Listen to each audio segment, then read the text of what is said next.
things. You see, number one, sports teaches you something which you do not learn in any university or any school. Because the idea of competing in sports is to prepare you for life, for struggle in life. The problem is that some sportsmen, when they finish their sporting career, they live in their comfort zone.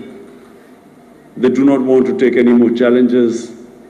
And the entire experience of struggle on the sporting field, which is taught to you, is lost.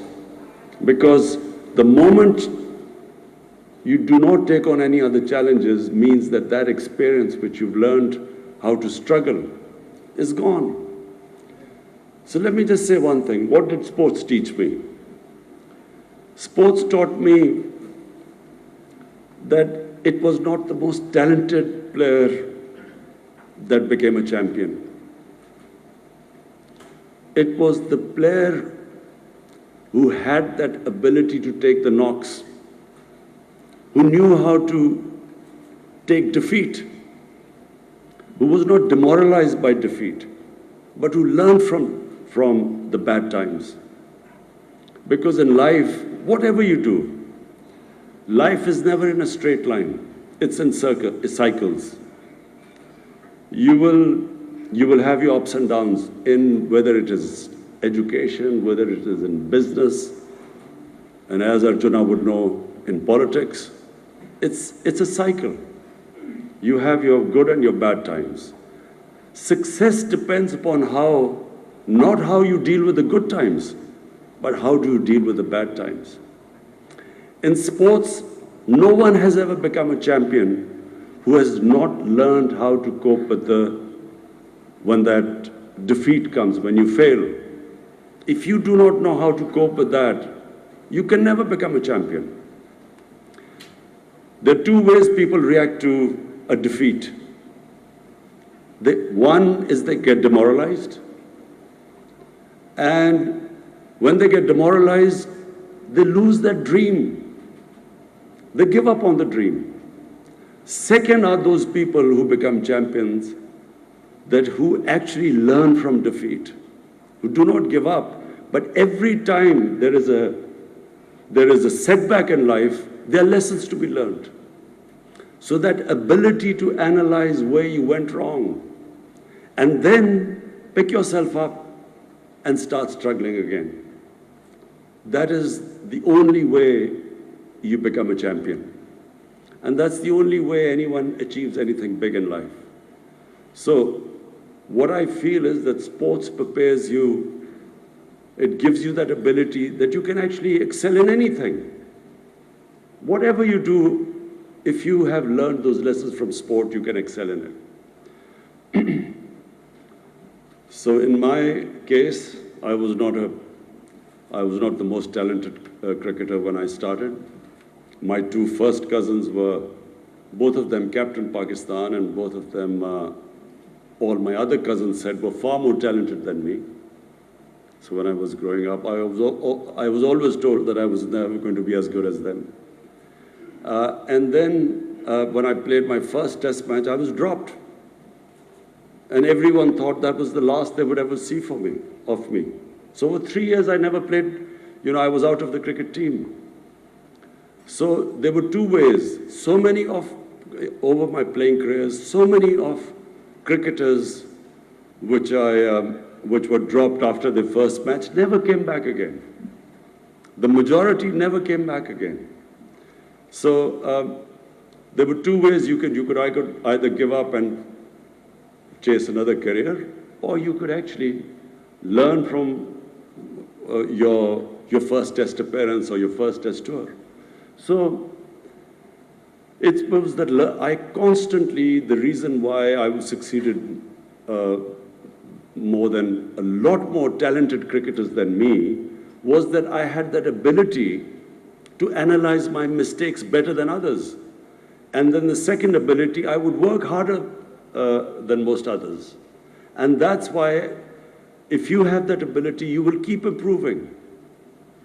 The improvement process never stops. So when I came into politics, I was just like my first test match. My party never got one seat. We were wiped out. And, everyone wrote my obituary in politics. They said, this is the last you will ever see of him. And I became the butt of all jokes in the political circles. And I must say I was very naive politically. So I became butt of all the jokes for not 1 year, 2 years, 5 years. For almost 14 years, people laughed at me. They always thought that this guy will never ever make it. Because I took the untrodden path. I didn't join a political party. I didn't join a group of old politicians and then form a party.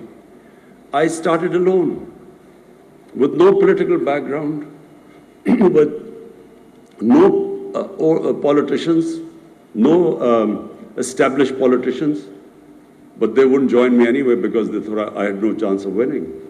So I started with very few people, and for 14 years, Arjuna, message for you. For 14 years I was alone with very few people and butt of all the jokes, and no one thought I would win. So it was the lessons I learned in cricket that helped me in politics. The key lesson is that you only lose when you give up. As long as you don't give up, no defeat cannot make you lose. It's just a way of strengthening you. There's a verse which I've always followed since I was a boy. It is one of our greatest poets wrote this little verse, which said, it refers to the eagle or to the hawk who's flying way above everyone else. And it tells the hawk, he says, "Oh hawk, don't be scared of the force of wind that hits you. It's only meant to make you fly higher. Because when you have resistance, the Almighty has made us human beings such that the moment we face resistance, if we stand up to resistance, we get stronger." We in Islam believe that the human being was made by the Almighty God, even above angels. And we in Islam believe that when Satan was banished by God from heavens, it was the reason why Satan refused to bow in front of man. While all angels bowed in front of man, Satan refused. Because he said, I'm made of fire, I'm superior to him. And God told Satan that, look, even you don't know the power I've given to man. So we have immense power, all of us have incredible power inside us. But that power will only come out when we face resistance. When we pit ourselves up against challenges, only then that power comes out. That potential, that human potential only comes out then. Problem is that somewhere along the line we give up. And that's when we lose. So the more you face resistance, the stronger you get. If you put your arm against a higher weight, your arm will get stronger. But the mind is the powerhouse. And the more you put your mind into to resist and to challenge, it just gets stronger and stronger. So eventually, I mean, it's hardly ever happened in anyone who understands politics. In a two-party system, it hardly ever happens that a third party breaks through. And so my party, we broke through a two-party system, two established parties, and we got more seats in the parliament than all of them. But it took a long time, 22 years. So the lesson for young people, the youngster who was saying he was still who was very young when we won the World Cup, the lesson is simple. All of us can become whatever we dream of. We should never stop dreaming. anything that you can dream, you can achieve, provided you're prepared to struggle for it, and provided you do not get demoralized from the bad times, but instead, every bad time is a time of reflection, self-analysis, so that you even come back much stronger. I must say that it's a pleasure for me to see my old colleagues here. I have watched Sri Lanka. I came here first time straight out of university in 1975, and I remember playing against the Sri Lankan team. I always thought they had talent.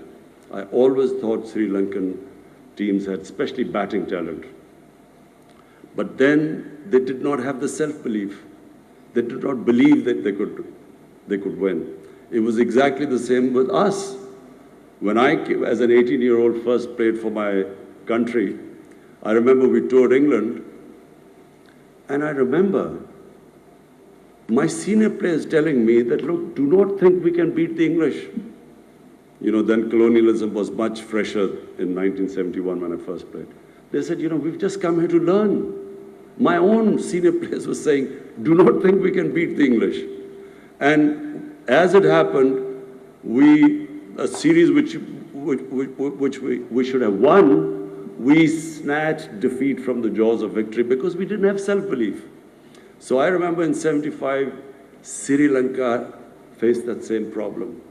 And gradually I saw the team evolve, develop self-belief, and I must say I commend you, Arjuna, because you were the one who actually instilled in them that grit, determination, self-belief, and we were all very pleased to watch you win the World Cup in Lahore.